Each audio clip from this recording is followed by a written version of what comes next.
All right, here with Frankie, we are answering. You're answering. I'm not. I'm just sitting back and asking the questions. Yeah. Like a little quiz. Yeah, so these are some of the questions I got on Facebook, and some of them are good and timely for this time of year, so we thought we'd share with you. Well, when I saw gardening questions, I went, isn't it almost winter? How could we be gardening? Garden, but indoors, outdoors, they're always looking to grow. And some people right now looking to grow their own herbs indoors during the winter season. And it's really a nice idea. If you have a collection of herbs as a centerpiece, think about that dinner that you're going to have over Christmas where people can just grab those herbs and put it right in the meal right at that time. Very fresh. Yeah, fresh. Okay, so these are all coming from your Facebook. So this one coming in from Aaron. Hey, Frank, so I finally planted my tulip bulbs this weekend. Do you think they're going to make it, or did I wait too long? Also, will they grow up through garden mulch that's about 1 inch or 2 thick? So yeah, that last question, they will easily grow through the mulch. Is it too late to have planted these? No, there's no ground frost. Those are little storage facilities. There's an entire plant inside a bulb, and they're in a dormancy stage. When you're planting them, they sit dormant in a plunge period for the winter season, and then they'll push their way through. I've planted daffodils and tulip bulbs almost as late as January before with success. So the only thing that you're going to have difficulty with right now is keeping the squirrels away from them. And how do you do that? A lot of the times I've had great success by using pelletized chicken manure. You can use blood meal, cleaning up the area. Sometimes if you have a lot of squirrels in the area, putting up a squirrel feeder will keep them busy eating the squirrel food on the feeder instead of eating diversion. diversion. Okay. You know about those. I do. Yeah. Talking about. All right.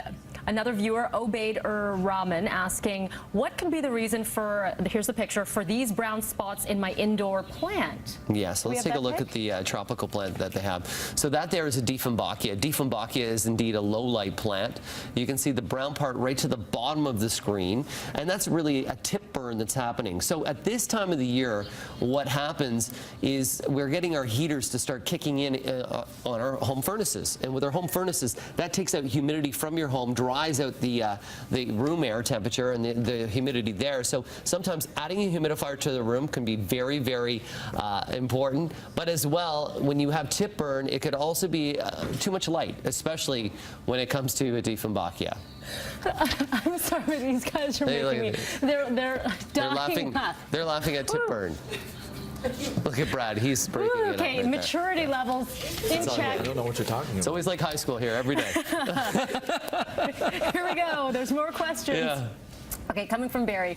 Can you please advise why my plant is dying? I water it sufficiently. It's close to a condo window, so assuming the cold maybe doesn't help it? Yeah, so if you have a plant that's touching a window and you have temperatures outdoors below -5, the cold air, the cold temperatures will go right through the glass, touch the plant, and will impact the cell walls and kill that plant off. So the key is to keep a little bit of airspace in between the window and the plant itself. That there is, it looks like a yucca. Yuccas at this time, you got it, yucca. Y-U-C-C-A is how it's spelled. That as well, it needs not a lot of water during the winter period, so you're only watering that once every 2 weeks. It does look like there's a little bit of white on the leaf itself, so I would check it for spider mite. Every once in a while, spray that with an insecticidal soap, and that'll take care of it. Okay, I think we have time for one more. One more. Okay, this one coming from CD Maya. She lives in Vancouver Island. Okay.